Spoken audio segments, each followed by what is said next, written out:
As was very well documented, even before their marriage, a match neither Aerys or Rhaella desired, their relationship was cold and one of reluctant duty. Thus, it is fair to say the marriage between the king and queen was not a happy one. As the old wives' tales often say, and history can often display, is that a happy marriage between monarchs is often a great benefit to the realm. More troubled marriages tend to spell trouble for the realm and her people, and it's safe to say Aerys and Rhaella's marriage was troubled. But it would take many, many years for the issues between Aerys and Rhaella to bear its fruit. Despite King Aerys' often very public infidelities, Queen Rhaella, like many queens and ladies before her, turned a blind eye to her husband's flights of fancy. But one thing Rhaella did take great issue with was when her husband, to quote, turned her ladies into whores. Countless ladies were dismissed from her service, even if there was no basis to the idea they had been unfaithful. Even the hand, Tywin Lannister's wife, Lady Joanna Lannister, was eventually removed from her service, which in some ways started to sour the relationship between Tywin and Aerys. There are, of course, scandalous rumours from this time period that, while are only that,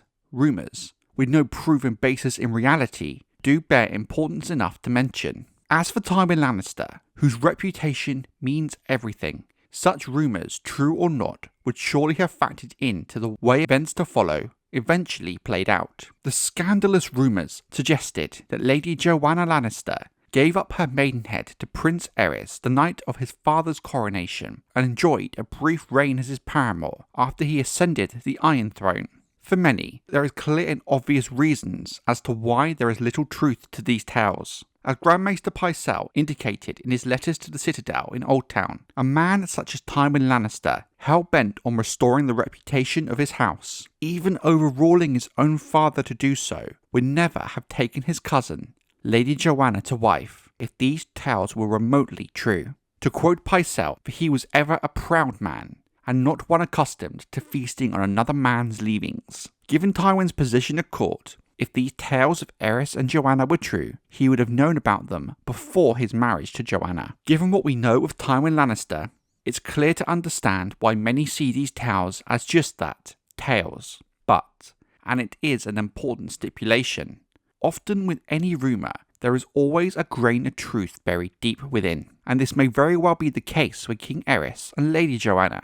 It has been noted by several who witnessed the events itself that King Aerys took unwanted liberties with Lady Joanna's person during her bedding ceremony the night of her wedding to Tywin, much to Tywin's anger and displeasure. While the term of unwanted liberties is vague at best, we do know it was nothing as serious to have stopped the bedding itself, but as we know, and has been reliably documented, it was soon after this that Lady Joanna was dismissed from Queen Rhaella's service with no reason ever documented officially.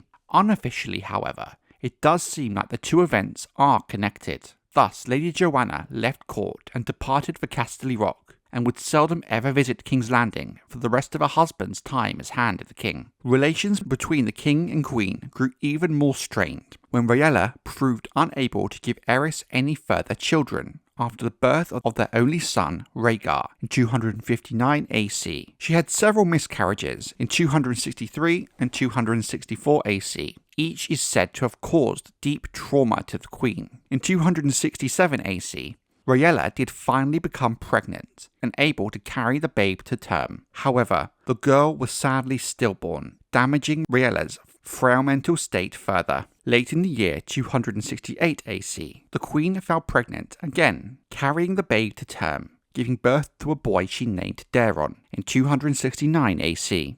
The prince would only survive 6 months, and we have no record of how he died. Then came another stillbirth in 270, another miscarriage in 271, and Prince Aegon, born 2 months premature in 272, dead by 273. By this time, Prince Rhaegar was 14 years of age, with Rhaella not able to give the king another heir. Given Rhaegar's age, any hope of marrying him to a sister was now gone, and thus matches elsewhere would need to be considered. At first, in the early years of his reign, King Aerys did comfort Rhaella in her grief, but over time his compassion turned to suspicion that only grew deeper with each child that died. By 270 AC, he decided that the Queen was being unfaithful to him, The gods will not suffer a bastard to sit the Iron Throne, he told his small council. None of Rhaella's stillbirths, miscarriages, or dead princes have been his, the king proclaimed.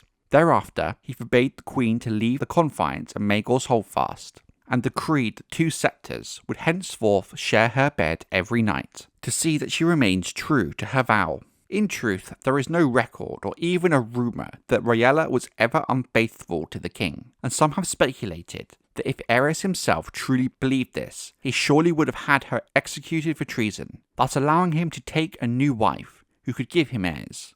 Thus, on balance, most historians do not put stock in these claims. Oddly, for this time period, specifically around the issue of producing an heir, what the hand Tywin Lannister made of the issues has not been recorded. But in 266 AC at Casterly Rock, Lady Joanna gave birth to a pair of twins, a girl born first, whom they named Cersei, and a boy, moments later, they named Jaime. They were both said to be healthy and beautiful, with hair like beaten gold. The birth of twins to Tywin only made tensions between Aerys and his hand even worse, with Aerys once announcing in the presence of his queen that he appeared to have married the wrong woman. Nonetheless, the king sent each child its weight in gold as a name day gift, and commanded Tywin to bring them to court when they were old enough to travel, and to bring their mother too, for it had been far too long since he had gazed upon her face. The following year of 267 AC saw the death of Tywin's father, Lord Tytos, at the age of 64. It has been reported that he died of a burst heart as he was trying to climb the staircase of his latest mistress. With the passing of Tytos, Tywin became the Lord of Casterly Rock and Warden of the West, and thus returned to his seat for his father's funeral and to set the West in order. He offered to take Aerys with him as part of a royal progress. King agreed, but declined the offer to travel with Tywin personally. Though Aerys left the Queen behind in King's Landing,